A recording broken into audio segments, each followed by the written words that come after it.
con el taller. Adelante. Bueno, primero muchas gracias con todos, gracias por su asistencia, gracias por ser parte de la familia Elite, y a quienes lo son, y bueno, a quienes no lo son todavía, espero que bueno, al terminar el curso puedan inscribirse y ser parte justamente de este diplomado que va a salir de este curso que es bastante amplio, pero muy productivo para sus carreras profesionales. Bueno, procedo a compartir para poder iniciar la sesión, porque en realidad el tema es bastante amplio, pero vamos a tratar de hacerlo de manera rápida. ¿Ok? A ver, gestión de riesgo de mercado con Risk Simulator, ¿no? Lo que vamos a ver primero es el riesgo de mercado, ¿no? ¿Qué es el riesgo de mercado? El riesgo de mercado justamente es la exposición que yo pueda tener a el resultado finalmente de alguna compañía por variaciones en los precios de algún activo, ¿no? En general, esto viene desde una raíz inicial, que son los riesgos financieros, en donde, por ejemplo, tengo los riesgos de mercado, los riesgos de crédito, los riesgos de liquidez, como bien se han comentado justamente en la parte inicial. También tengo los riesgos operacionales, que muchas veces se comenta si es que son o no parte de los riesgos financieros. Hay un tema ahí de discusión, pero finalmente sí, cuando uno tiene una base de datos robusta, puede justamente gestionar los riesgos como un riesgo financiero, el riesgo operacional. Ok, y bueno, hay un principio que se comenta siempre, que el riesgo puede ser mitigado, coberturado, transferido, pero nunca podemos eliminar el riesgo. Ok, en el caso de riesgo de mercado, justamente es el riesgo de incurrir en pérdidas ante cambios adversos en valores de posiciones dentro y fuera de balance. A ver, ¿qué es una posición dentro o fuera de balance? Es algo que no es parte de esta exposición, pero básicamente si yo tengo, por ejemplo, un instrumento financiero derivado, tengo una posición fuera de balance. ¿Ok? ¿Por qué? Porque tiene fluctuaciones diarias y además medibles, ¿no? Tendría que tener la medición de estos. Y que, bueno, son causados normalmente por variaciones en tasas de interés, tipos de cambios, precios de acciones, commodities, etc. Yendo al punto de la reunión. ¿Por qué? Porque luego vamos a hacer una exposición utilizando la herramienta Resimulator. Básicamente, ¿qué es el valor en riesgo? El valor en riesgo es justamente una pérdida, y esta palabra es sustancial, potencial, debido a movimientos adversos en los precios de algún activo. Este activo puede ser el tipo de cambio, si es que, por ejemplo, yo hago ganancias por diferencias de cambio, valores en algunos commodities o algunas acciones en general, ¿no? O precios de bonos, etcétera. Es un riesgo sistemático también que afecta a todos los participantes del mercado y no puede eliminarse. ¿Ok? Básicamente es, normalmente cuando nosotros trabajamos de manera estadística, asumimos que todos los activos tienen una distribución normal y los riesgos obviamente están en la cola izquierda, ¿no? Que están donde están las pérdidas. Y la fórmula de riesgo justamente es esto, ¿no? El retorno esperado más la desviación estándar por la distribución normal estándar inversa y dado un nivel de significancia. Como saben, nosotros estadísticamente podemos ver si es que puedo definir cuál es mi valor en riesgo o mi pérdida esperada, finalmente, considerando un alfa de 1% o un alfa de 5%. Básicamente, eso es súper importante, porque en función de a ello es que va a variar justamente mi valor en riesgo. Tenemos distintas metodologías en realidad para calcular el valor en riesgo. Tenemos el VAR paramétrico, ¿no? Que básicamente depende de la varianza y covarianza de justamente de las variaciones del activo que vayamos a tomar, ¿ok? Disculpen que vuelve con esta parte, pero lo vamos a ver mejor cuando lo veamos el caso práctico. Tenemos la simulación histórica, que es en realidad la más sencilla de calcular.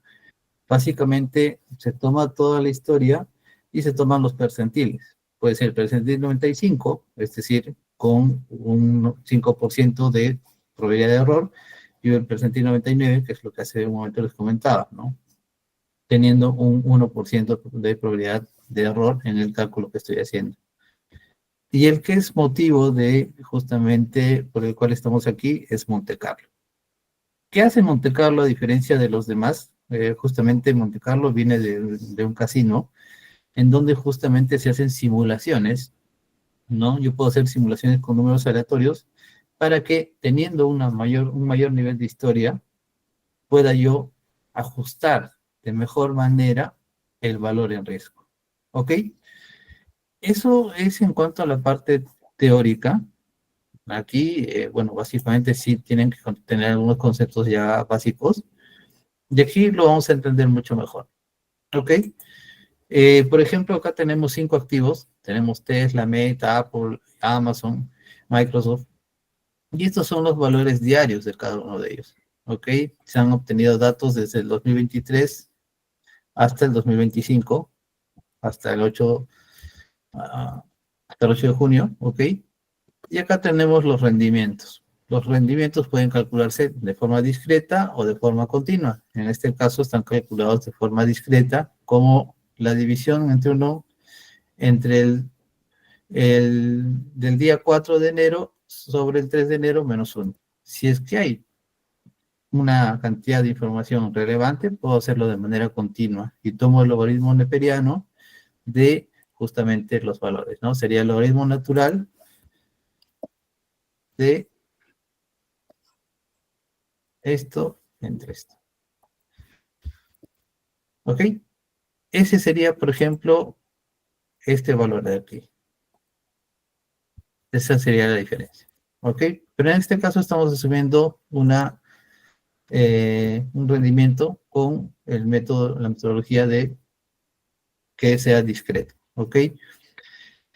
Bajo esto tenemos los rendimientos de cada uno de los activos, de manera histórica también. ¿Ok? Y aquí tenemos los retornos, ¿no? De manera sencilla, tomo el promedio de los retornos, que básicamente es lo que se utiliza muchísimo para ver lo que es el VAR histórico, y tengo la desviación estándar. ¿Por qué tengo la desviación estándar? Eh, pueden comentar, pero básicamente yo mido qué tanta variación voy a tener respecto a mi rendimiento esperado ajustado por una desviación. Y esa desviación justamente es la que mide el nivel de riesgo que pueda tener respecto a lo que yo estimo inicialmente. ¿Ok? Entonces tomo la desviación estándar de cada uno de mis activos y los tengo aquí. ¿Ok? Y aquí, si yo, por ejemplo, no estaríamos, por ejemplo, en esta clase, ¿no? Nosotros tomaríamos y diríamos, ok, tengo 5 activos y por lo tanto asigno 20% o 20% cada uno, o en función a los rendimientos que puedo tener, decido tener otro tipo de distribución, el que queramos poner, ¿no? Puede ser 20, 40, 20, 0, 0, el que ustedes decidan. Acá se está poniendo de manera sencilla en 20%, ¿ok? Y entre todos, obviamente, tengo mi portafolio. Pero ¿qué necesitamos nosotros? Nosotros necesitamos saber cuál es el peso óptimo de cada uno de ellos. Y eso es sustancial. Entonces, para que nosotros podamos obtener el peso óptimo de cada uno de ellos, lo que nosotros vamos a utilizar es justamente el solver, ¿no? Y en el solver, lo que hago, tienen que tener habilitado el solver, por si acaso.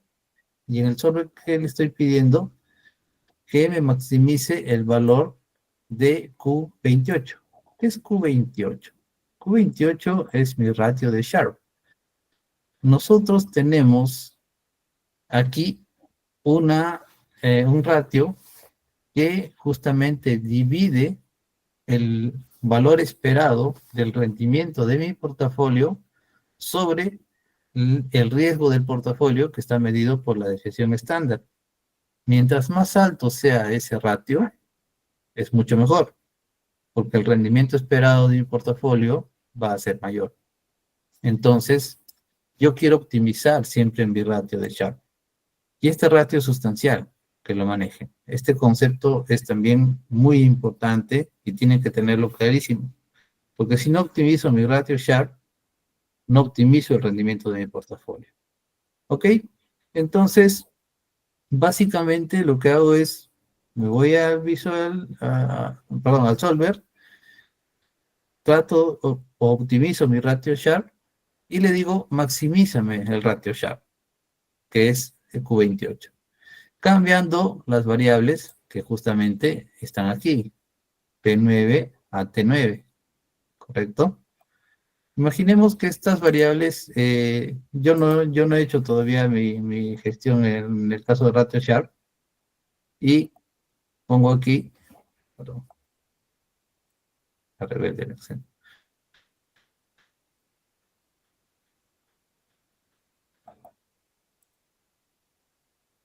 Mm,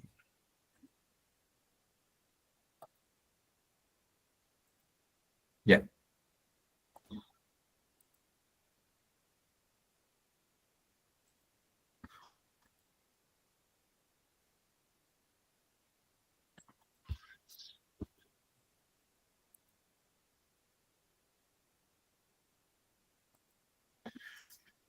ya, ok.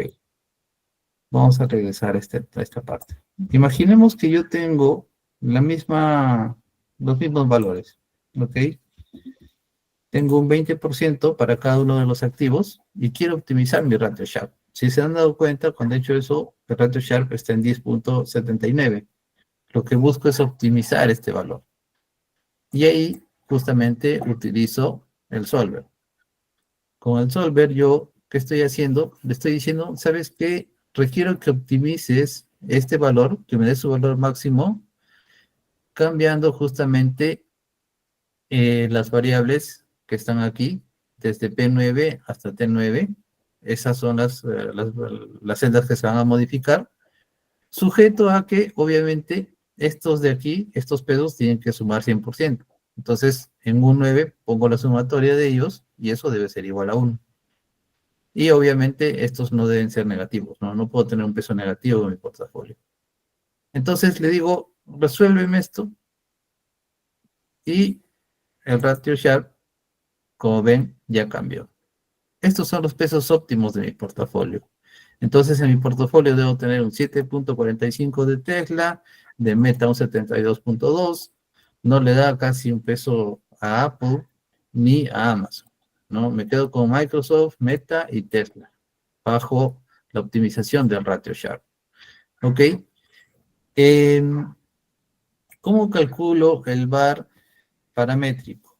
El VAR paramétrico, en este caso, y solamente lo voy a explicar al 99%, es justamente el valor esperado de mi rendimiento más justamente la desviación, que en este caso es el riesgo, más la inversa de la distribución normal estándar, ¿no? Al 1% de margen de error.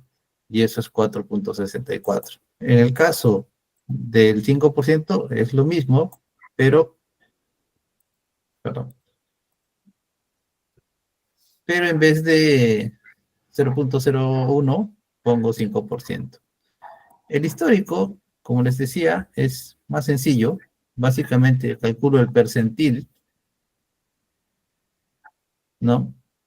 De los rendimientos del portafolio al 1 y al 5%. ¿Cuáles son los rendimientos del portafolio? Los rendimientos del portafolio día a día son los valores que tengo para justamente el valor de los rendimientos por los pesos ya optimizados.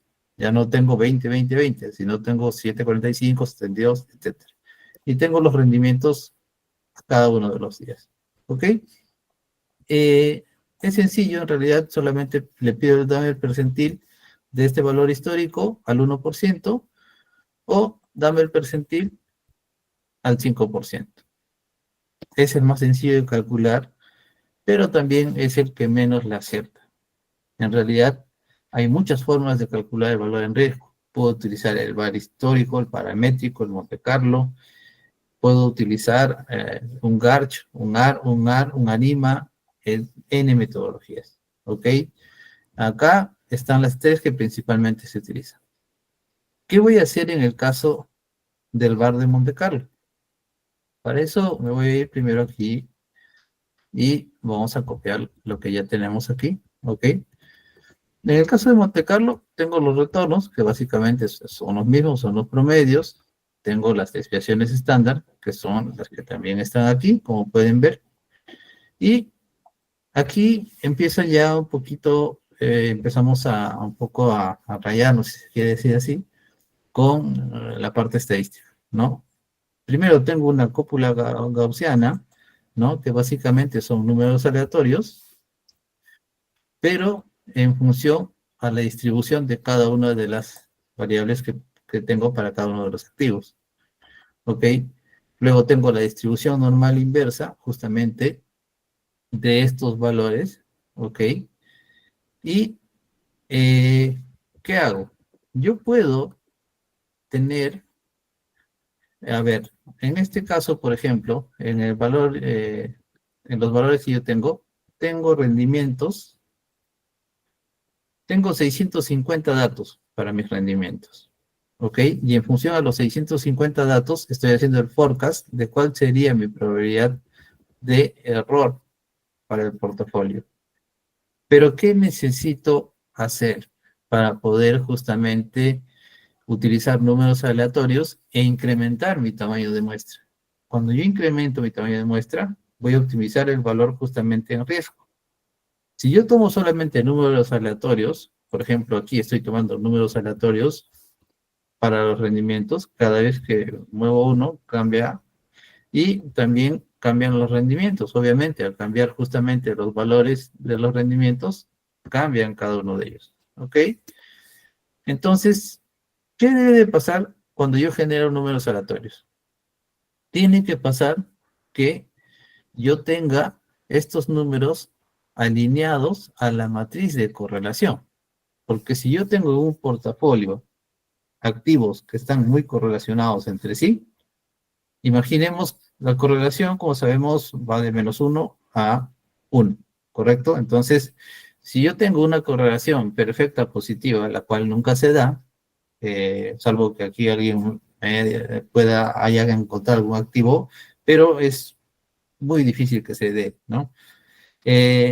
No hay correlación ni perfecta positiva ni perfecta negativa, nunca. Pero sí hay un 0,99 o menos 0,99. ¿Ok? ¿Y qué pasa en esos casos? ¿Qué quiere decir que yo tengo una correlación alta? Por ejemplo, quiere decir que si yo tengo que Tesla está muy correlacionado con Amazon, por ejemplo, y hay una correlación perfecta positiva de 1, si sube el valor de Amazon, va a subir el valor de Tesla en el porcentaje de correlación que tengan. Acá, por ejemplo, se ve que hay una correlación de 35% entre Tesla y Meta, ¿no? Entonces, si sube uno, va a subir el otro. Si cae el uno, si fuera -1, va a caer el otro en este porcentaje de rendimientos. ¿Qué me interesa a mí en mi portafolio? Bajo la teoría y bajo el concepto, no teoría, sino un concepto en el cual siempre nos han dicho, cuando hemos empezado nuestra primera clase de finanzas, porque este webinar no es para personas que están iniciándose recién en el mundo de las finanzas, nos dicen, no pongas todos los huevos en una sola canasta, ¿correcto? Entonces, ¿qué estamos haciendo al correlacionar? Estamos viendo cuál es la relación que hay entre mis activos. Mientras más alta es la correlación, puedo ganar como puedo perder. Si sube en un activo y tiene mucha correlación con otro, y sube el rendimiento de uno, va a subir el rendimiento del otro y por lo tanto va a incrementarse el rendimiento de mi portafolio. Pero si es una correlación negativa, también ambos van a caer.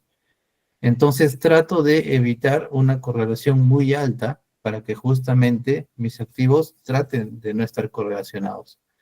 No hay correlación cero, salvo que pues sean activos muy, muy distintos y que no tengan nada que ver.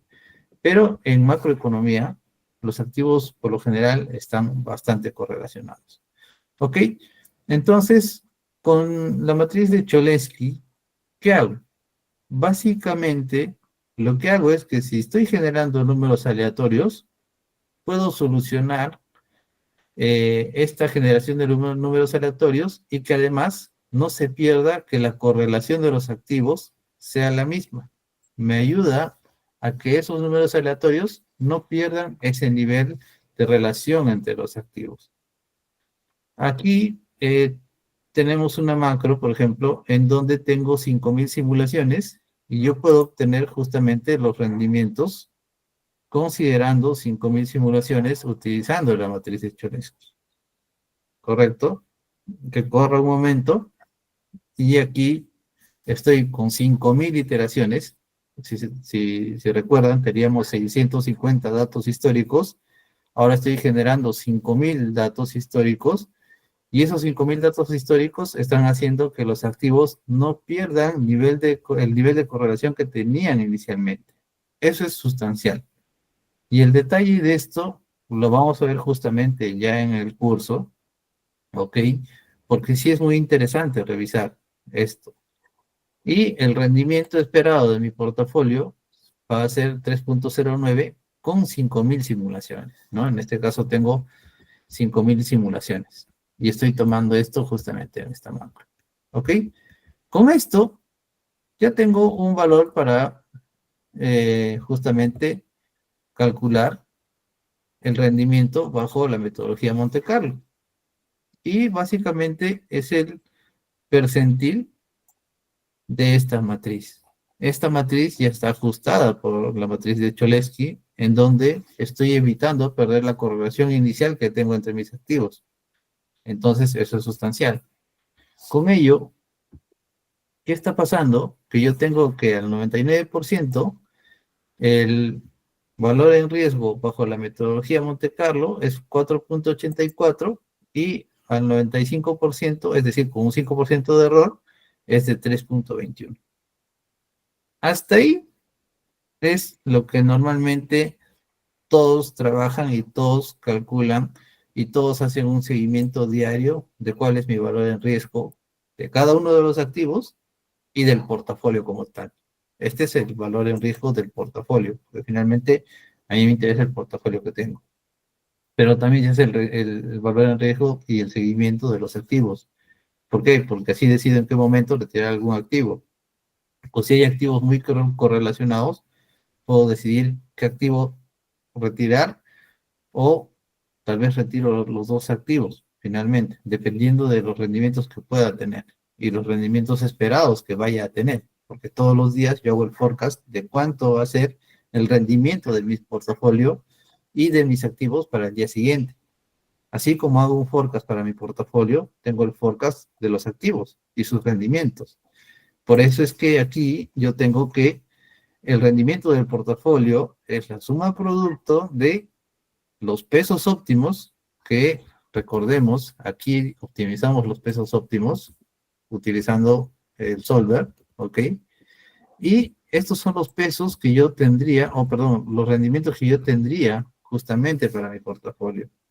Entonces, esto es el rendimiento de mi portafolio y estos son los rendimientos de mis activos, que al tener números aleatorios van variando. Y aquí sigo considerando como base inicial que esta data tiene una distribución normal, ¿ok? Es más, también los escenarios inclusive que genero tienen una distribución normal, lo cual justamente vamos a revisar con el Simulator si se cumple o no. Básicamente lo que he hecho es traer a esta hoja el valor de todos los datos que tengo en mi portafolio y los rendimientos. Acá tengo Tesla, Meta, Apple, Microsoft, Amazon y los rendimientos históricos. ¿Correcto? Con esto lo que voy a hacer es utilizar acá la herramienta como tal. ¿Qué hago primero? Primero lo que voy a hacer es pedir un ajuste de distribución múltiple, con lo cual estoy viendo. ¿Por qué múltiple? Porque voy a elegir varios activos y voy a pedir a Risk Simulator que me diga cuál es la mejor distribución o cuál es la distribución que en realidad mejor se ajusta a cada una de estas variables históricas. Entonces, vamos a hacer el ejercicio, ¿ok? Eh, Voy a pedir ajuste de la distribución. Estoy considerando inicialmente un supuesto que tiene automáticamente un Kolmogorov-Smirnov, ¿no? Como, como datos, y bueno, está haciendo los ajustes y me va a decir qué es lo que está pasando. Esto lo voy a poner en porcentajes porque aparentemente es cero, pero no es así. Tengo esto de aquí y tengo esto de aquí. Ok, como les había comentado, un supuesto es que todas las variables inicialmente tienen una distribución normal. Pero ¿qué estoy viendo utilizando la herramienta? Estoy viendo que, por ejemplo, Tesla tiene una distribución, la distribución que mejor se ajusta a estos datos históricos es una distribución de Laplace. Por ejemplo, para Meta, la distribución que más se ajusta es la logística, para Apple también la logística, para Microsoft también y para Amazon también. Ok, entonces, básicamente 4 o 5 activos tienen una distribución y la que más se ajusta es la distribución logística. ¿Qué hago en el Ray Simulator? Bueno, quiero obtener el rendimiento de mi portafolio. Esto no va a variar. Los retornos, estoy tomando primero el promedio de los retornos esperados, que ya lo sabían, ya lo teníamos. La desviación estándar, que es el riesgo inicial, ¿no? Sobre el cual mi valor esperado de mi rendimiento, yo le estoy ajustando por el riesgo con la desviación estándar. Los pesos óptimos también ya los hemos calculado utilizando el solver. ¿Y cuál sería el retorno simulado para cada uno de ellos? En el caso de Tesla, tengo este valor. En el caso de Meta, tengo este valor. Y copiamos. En el caso de Apple, pasó. Rebelde el Excel. En el caso de Apple tengo esto. En el caso de Microsoft,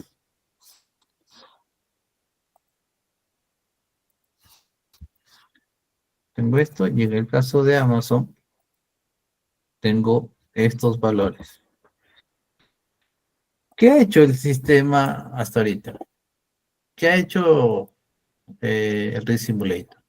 Primero, me ha dicho, tus series no son series con distribuciones normales. Este tiene una distribución de Laplace y todas las demás tienen una distribución logística. Entonces, en función a ello, te voy a decir cuál es el valor esperado que tú deberías de tener para tus retornos. ¿Ok? Entonces, los retornos simulados, considerando la distribución que mejor se ajusta, ¿no? Que es Laplace, que es en el resto de casos logística, son estos de aquí. Y aquí, justamente, el retorno del portafolio está variando, ¿no? Porque tengo los pesos óptimos y tengo justamente los retornos simulados optimizando la curva que pueda tener cada uno o la regresión que mejor se ajuste, ¿no? En este caso es Laplace y son logísticas, pero ya no son normales, que eso es algo muy importante, que es el primer ajuste que hace justamente la herramienta. Y luego vamos a hacer un cálculo en donde yo puedo acá poner un nombre a lo que quiero hacer. Por ejemplo, acá yo le he puesto, es mi valor en riesgo con 5.000 datos, con 5.000 iteraciones, perdón. ¿Y qué significa? Que voy a hacer, igual que en el caso de Cholesky, voy a hacer una simulación con 5.000 datos. ¿Ok? 5.000 datos simulados. pero la diferencia es que ya no estoy considerando que son distribuciones normales, sino que son distribución Laplace, logística, etcétera. Entonces, voy a hacer la distribución, voy a hacer esto generando 5.000 iteraciones y el sistema me va a permitir justamente obtener el valor.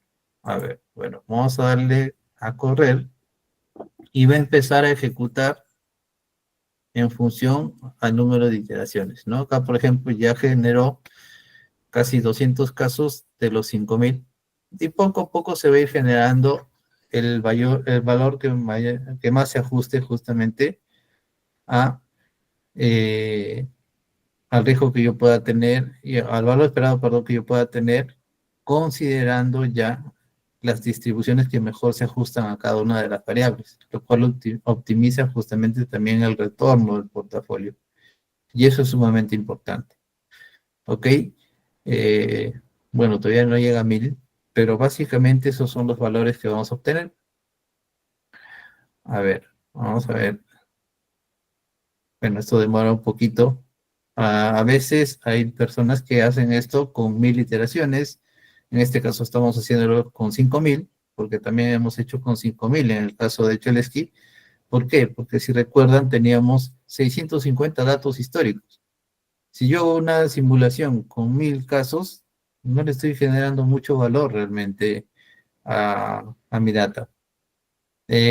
Hacerla con 5.000 ya es mucho mejor. ¿Puedo hacerla con 10.000? Sí, también lo puedo hacer. Pero por un tema de no dilatarnos tampoco en la clase, porque es, como les dije, son bastantes puntos y bastantes definiciones que se están tocando, eh, que se están tocando en 45 minutos, ¿no? Normalmente, por ejemplo, la matriz de Cholesky se explica prácticamente en una clase. ¿Por qué? Porque la matriz de Cholesky es la determinante de la matriz de correlaciones que yo pueda tener entre mis activos.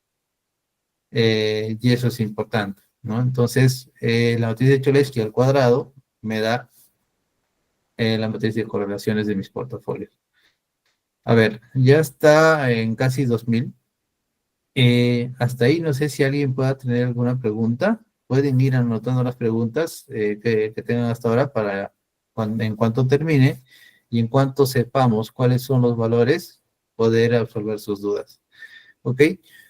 Eh, tenemos que esperar y tenemos, demora así, pero me va a dar un valor mucho más exacto para lo que es el retorno de mi portafolio.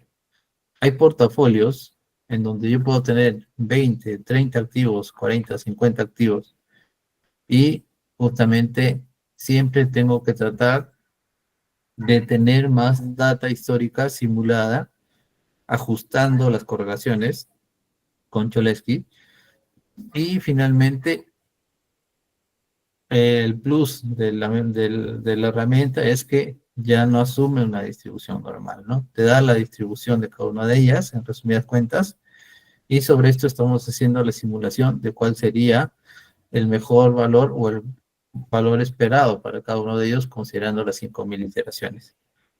Y siempre tienen que considerar cuántos datos tienen inicialmente, ¿no? Por ejemplo, y también la volatilidad de sus datos.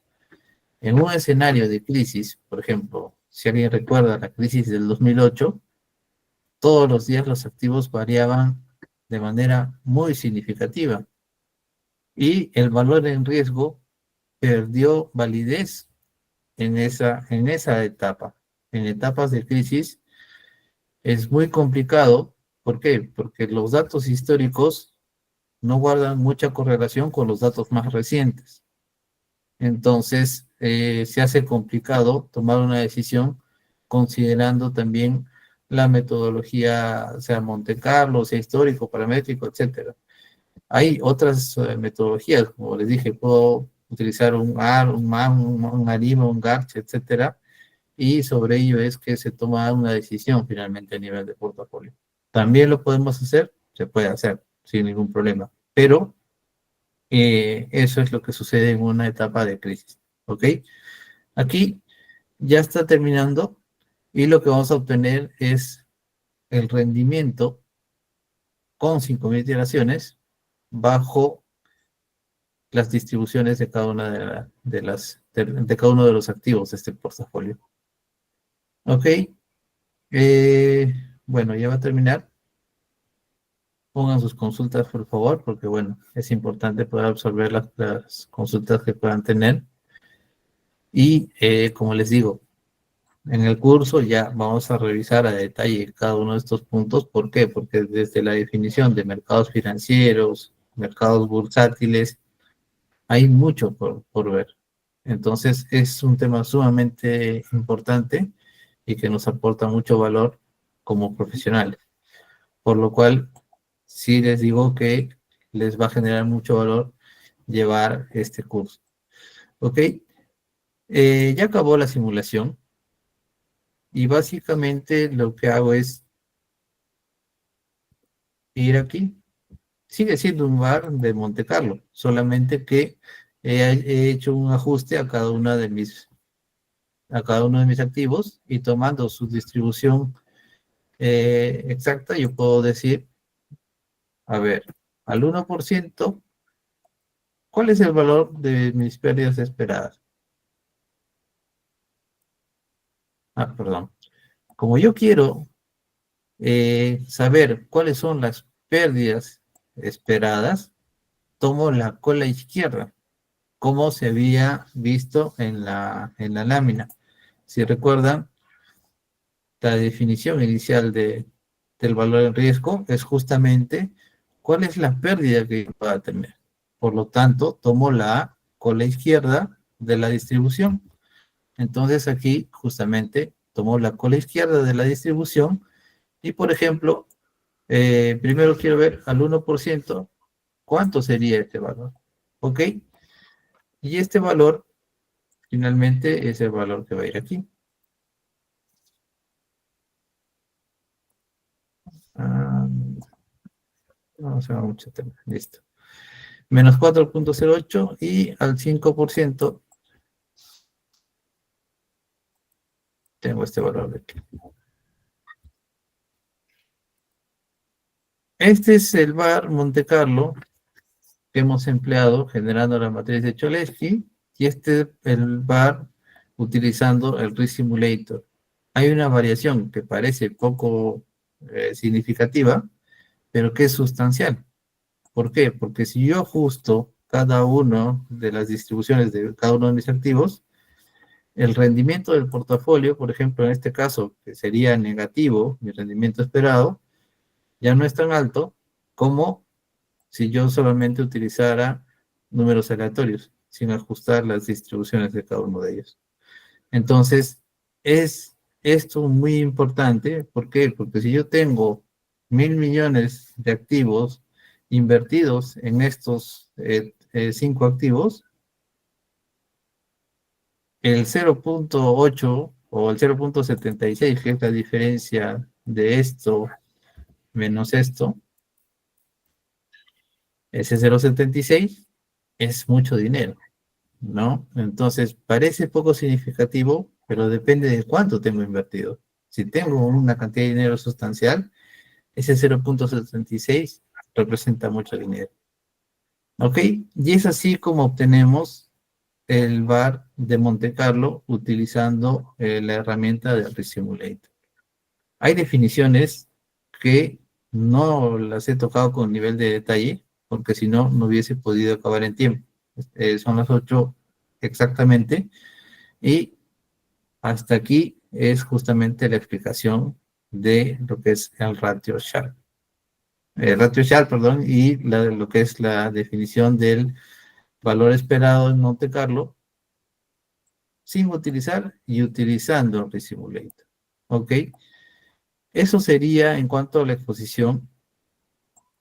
Quedo abierto a sus consultas.